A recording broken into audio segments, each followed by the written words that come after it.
Okay, let's talk about preferences and indifference curves. So these are the key ingredients when we look at utility maximization, and it's no exaggeration to say that these are actually the key elements of most of economic analysis. So we have learned in intermediate micro to represent people's preferences over different bundles of goods through indifference curves. So the idea of the indifference curves is it's the locus. An indifference curve is the locus of all the consumption bundles that the consumer is indifferent, or with respect to which the consumer is indifferent. So this can be seen best here in this example, where the person can locate in different places. So Minneapolis, Washington, D.C. and Phoenix. So this is taken from Gruber's book. And we can see, first of all, here that obviously these different places have different characteristics. So salaries are highest in Minneapolis, but Minneapolis is also the place that is coldest. Whereas then Phoenix in Arizona is known for its very hot climate, but obviously the salaries are usually quite low there. At least that's what the example tells us here. And so what the indifference curve tells us here is that the person is indifferent between living in Minneapolis and living in Phoenix. Why is that? Well, because the person, and that's what the indifference curve indicates, is willing to trade off a higher salary for a colder temperature and vice versa. So the person is willing to give up some salary for living in a hotter climate, or give up some temperature for earning a higher salary. And in that respect, Minneapolis and Phoenix, which are on the opposite ends of the spectrum here in terms of salary and climate or temperature, are actually make the consumer equally well off in terms of utility. So they give them the same level of utility. Whereas then Washington, D.C. lies somewhere in the middle, and it lies on, as we say, a higher indifference curve. So in Washington, D.C., the salaries may not be as high as in Minneapolis, and the temperature's not as high as in Phoenix, but the combination of both actually gives that person a higher utility, as in we are at a higher level of utility if we choose Washington, D.C. relative to either Phoenix or Minneapolis. So if we want to look at indifference curves and want to look at different utility levels, so I'm just going to call this here temp and what was it here, salary, then you can think about the indifference curve 1. That's a lower level than indifference curve 2, the green one, which again is a lower level than indifference curve 3 here in orange. Okay, so the further we go away from the origin, the higher is the level of utility that this indifference curve indicates. But on that indifference curve, any point on that indifference curve gives you the same level of utility. And as we shall see in the course, indifference curves are actually a very useful representation of people's preferences. For newbies to economics, this is something to get used to. It's not something that is immediately obvious, but it helps us to analyze people's behavior in a very structured way. Now, to put a bit more mathematical structure on all of this, here we have what the most basic utility function looks like. Right? So you have here the X's here, which are just different goods. Okay? Think about it again as cinema tickets, different food items, different drink items, housing, whatever one may consume. And all these map into a person's utility. Okay, so the whatever that person consumes, how many cups of coffee, how many pints of beer, glasses of wine, cinema tickets, whatever, all that together through this function maps into the person's utility. And what we assume, that's what you can see here, is that the higher a person's consumption of a given good is, the higher is that person's utility. So what we do not consider here are the opposite of goods, namely bads, where more consumption is bad. So for example, air pollution is a bad because the more polluted our environment is, the less is our enjoyment of it, and the more we, the lower is the utility we get from it. So here we only consider goods as in for items for which when we consume them, more is better. And that's also one of the critical ingredients to utility functions. So we make two important assumptions about them.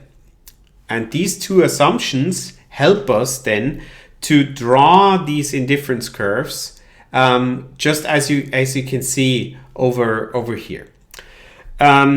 So the first assumption here is non-satiation, and it's exactly what's reflected here, which is that for any good that we consume, having more of that good is better than having less, and is strictly better than having less. So there is no satiation where you reach a point where if you have one more item of that good, you would actually that would not give you additional utility. Now, mind you, what this does not mean is that there is no curvature in the utility function. So if you think about a utility function like this one, where this is the consumption of that particular item and that's the utility, then in many instances we will see a utility function that is concave, that looks like this. And why does it look like this? Well, because the first item we consume will give you the biggest amount of utility and the biggest gain in utility, and then with every additional item we gain in utility, but we gain less. Think about it as the first glass of wine probably gives you the biggest increase in happiness, and then with every additional glass we get a little bit more happy, but the additional happiness that we get is getting smaller with every glass. Now with wine, probably there might be at some point a point reached where it goes down, but that's not what we consider here. Okay, so we consider a utility function typically to be concave, and that is perfectly consistent with non-satiation, that there is no satiation reached.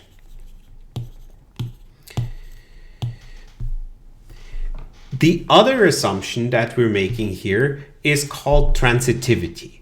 And that's also a very intuitive assumption, namely that if A is preferred to B and B is preferred to C, then this implies that A is also preferred to C.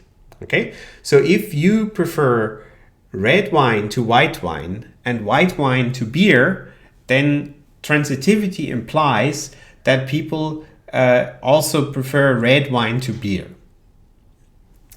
Now, this is an important assumption, as I will demonstrate to you in a second. But is this fulfilled in real life?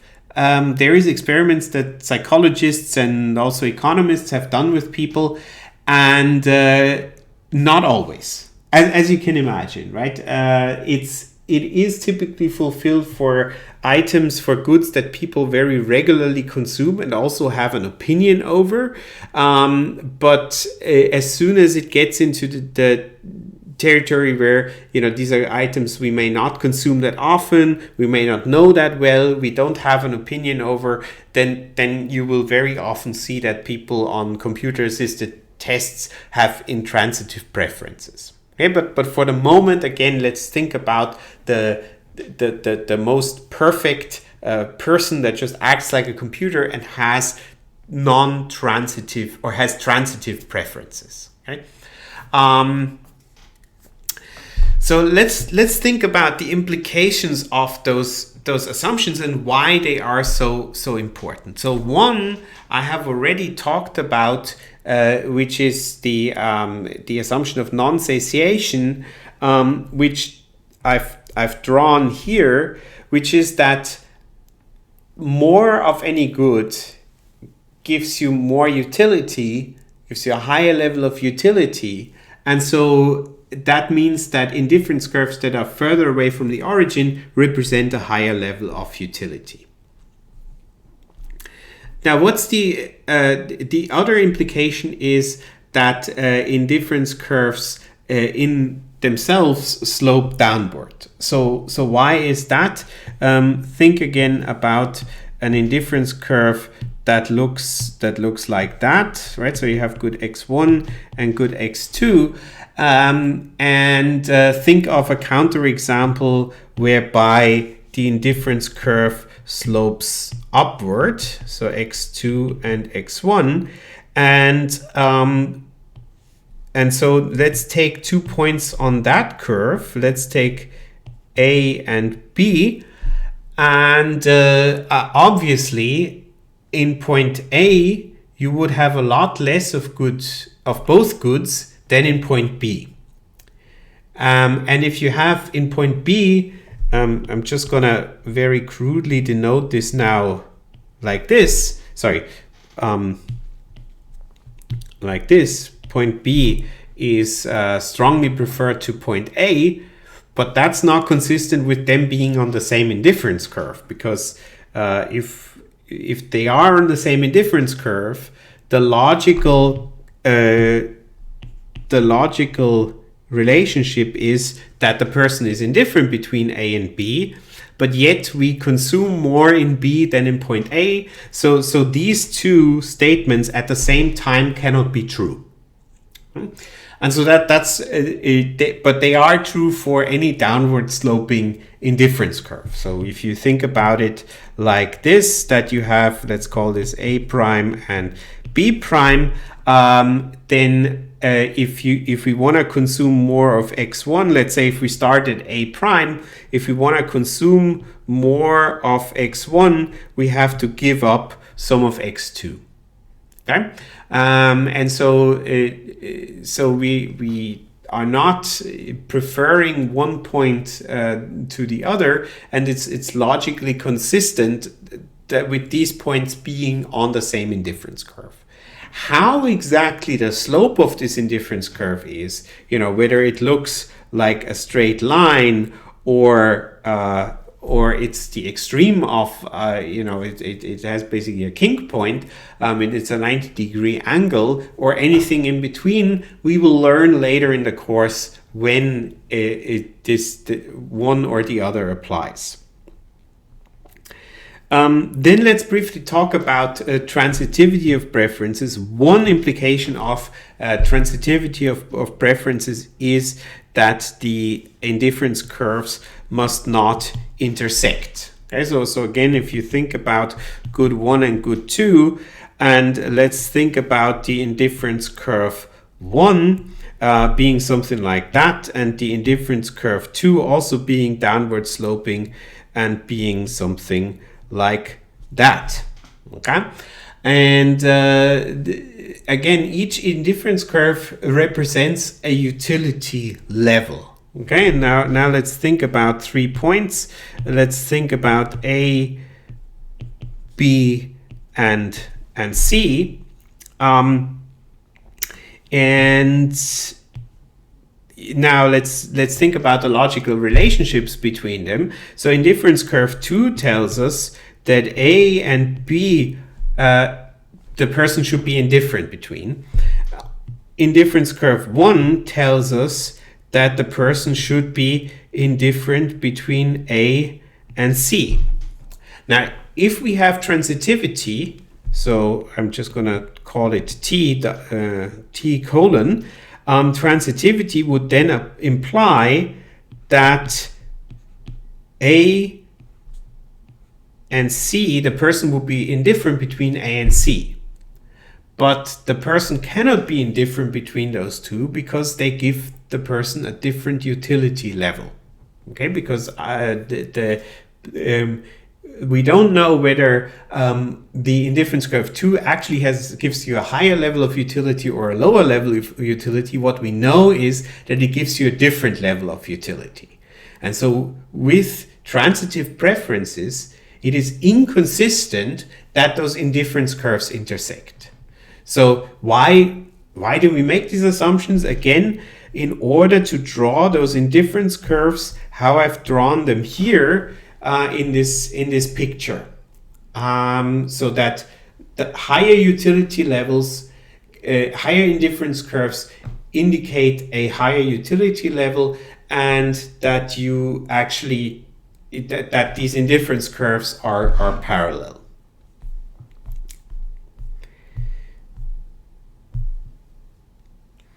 So closely related to that, to the assumptions about indifference curves, is the concept of marginal utility. So remember, previously I have drawn already what decreasing marginal utility would actually mean, namely this concave function, that the first unit you consume will give you a very high utility gain, but the next unit will give you a gain, but the gain is smaller, and with every additional unit, the additional gain gets smaller. Okay? We can also think about this function through its first derivative, and then it's called marginal utility. Okay, that's basically the slope of this curve at a given point, right? And so if you think about it, that slope, depending on where you are, is getting flatter and flatter. Okay, and so that the fact that it's getting flatter and flatter is reflected in this second derivative. Okay, so what this graph down here, you can also, if I'm covering this now, I have to apologize because there is some technical issues here that I can't see my own face and body on my screen. So if I'm covering it, you will see it also on the in the slides that you've got, but I can put it over here. And so in the marginal utility function, this is basically what you see here on the vertical axis is the first derivative of the utility with respect to, in this case, xm. Okay, so this tells you that the first movie, in this case, gives you a higher gain in utility than the second movie, and the second gives you a higher gain than the third movie. And there is here you will find a numerical example where the person can consume two things, cakes and movies. We assume that the number of cakes is fixed at 2, and then we see going from 0 to 1 movies, how much is the additional gain in utility from 1 to 2, and from 2 to 4, and so on. And if you want at home, you can just plug in those numbers and see what the marginal utility is, and you will see that it decreases with every additional movie you watch. Now, why is this concept so important? Well, it again is important if we want to think about people's consumption decisions, and basically how much of one good are they willing to give up for getting another good.